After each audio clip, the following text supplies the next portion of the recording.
Technician studio দাঁড়িয়ে আছি, একজন সহকর্মী পরিচালক তার মরদেহ দেখতে এসেছি আমরা।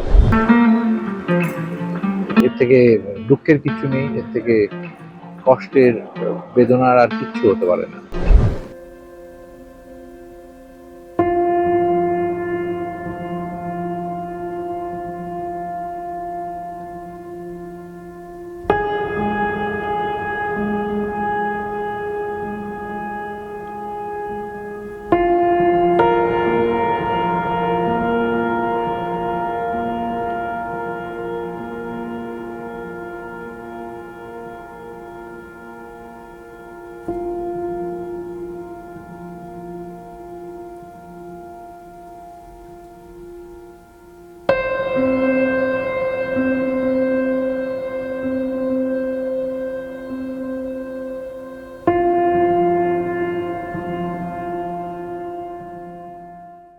অরুণ আমাদের খুব কাছের আমার খুব কাছের বন্ধু ছিল।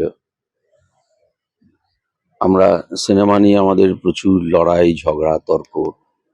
ও সিনেমার চিন্তা ভাবনার ক্ষেত্রে ও ছিল আহ, ওর মধ্যে ওর চিন্তা ভাবনার কোনো দ্বৈনতা ছিল না। কিন্তু ও যে বাজেটের মধ্যে যেসব ছবিগুলো করতো, কারণ ওর ছবি তো কোনো কাল্পনিক গল্প নয়। আহ ও ইতিহাসের পাতা থেকে সমস্ত ঘটনাগুলোকে তুলে এনে ও ছবি একের পর এক ছবি আমাদের উপহার দিয়েছে বাংলা সিনেমার দর্শকদের। আমি জানি না যে অরুণের পরে এইভাবে এই জায়গাটা আর বাংলা সিনেমাতে কে ধরে রাখবে। কারণ আহ, অরুণের বিরাট দুঃসাহস ছিল। কারণ ও চিন্তা ভাবনার ক্ষেত্রে ওর বিরাট একটা চিন্তা ভাবনার জগৎ ছিল, কিন্তু ও বিরাট জগতের ভেতরে বিরাট বাজেট বা প্রাচুর্যের ভেতরে ও সিনেমা বানায়নি। ও কিন্তু ওর খুব নিয়ন্ত্রিত আর্থিক সামর্থ্যের মধ্যে ও সিনেমা বানিয়েছে একের পর এক। কিন্তু ওর জীবন যাপনটা ছিল একটু অনিয়ন্ত্রিত, যে কারণেই ওকে অকালে চলে যেতে হলো। এত বেশ কিছুদিন ধরে ভুগছিলেন, মাঝে সুস্থ হয়ে গেছিলেন, কথা হয়েছে, আড্ডা হয়েছে, ভেবেছিলাম আমরা বোধহয় আবার কাজে ফিরবো, সেই সমস্ত প্ল্যানিংও চলছিল। কিন্তু সাডেনলি যে এটা হঠাৎ ক্রিয়েট করবে সেটা আমরা কেউ ভাবিনি, এই আর কি। তো আমি তো এইটুকু বলতে পারি যে ইন্ডাস্ট্রির বা আমাদের কি ক্ষতি হলো জানি না, কিন্তু আমার আমার একটা ব্যক্তিগত লস হলো, এইটা এইটা আমি বলতে পারি। টেকনিশিয়ান স্টুডিও দাঁড়িয়ে আছি, একজন সহকর্মী পরিচালক তার মরদেহ দেখতে এসেছি আমরা। মানে এর থেকে দুঃখের কিছু নেই, এর থেকে কষ্টের, বেদনার আর কিচ্ছু হতে পারে না। এই মুহূর্তে টালিগঞ্জে অরুণ রায় বলে কোনো পরিচালক কাজ করবে না। এত বড় বড় ক্যানভাস নিয়ে ভাবনা চিন্তা করতো, কত কম টাকায় কিভাবে কিভাবে কষ্ট করে করে করতো। আমার মনে আছে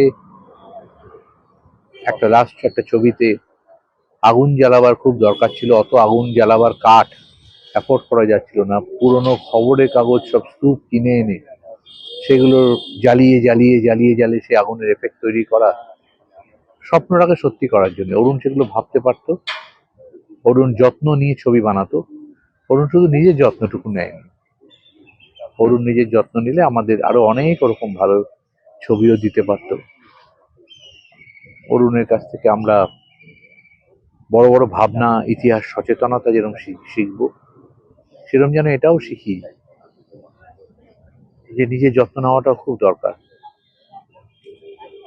তো মানুষের তো নিজের জীবনের স্বাধীনতা না, সে কিভাবে থাকবে, কিভাবে বাঁচবে, কিভাবে তার জীবন কাটাবে।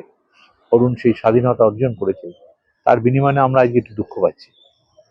যেখানেই যাক, অরুণ যদি আমাদের এই কথা শুনতে পায় তাহলে একটু যেন নিজের যত্ন নেয়, একটু ভালো করে যেন থাকে, খুব কষ্ট বেড়ে শেষ কটা দিন।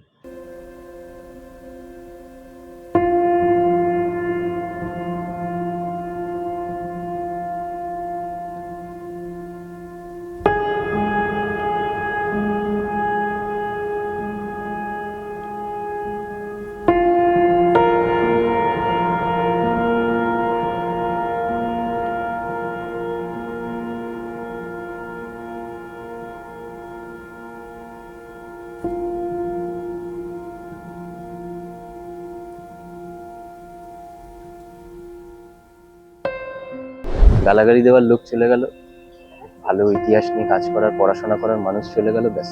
আর এর থেকে বড় লস আর হতে পারে না। আর কিছুভাবে আটকানো যাবে না, মানে এরপরে কে এরকম কিছু করবে আমার কোনো আইডিয়া নেই। ভালো হয়েছে, শরীর খারাপও ছিল, কারণ কষ্টটাও তো মানুষের হচ্ছিল। এরকম ভাবে কষ্ট পাওয়ার থেকে আমার মনে হয় একটা মানুষ ছেড়ে চলে গেল, তার কষ্টটাও আমরা সহ্য করতে পারবো না। আরও ভেতরে ভেতরে যে কষ্টটা হচ্ছিল সেটা থেকে মুক্তি পেলেন, এবং আহ, শোক হতো কি বলবো, আমার কোনো আইডিয়া নেই।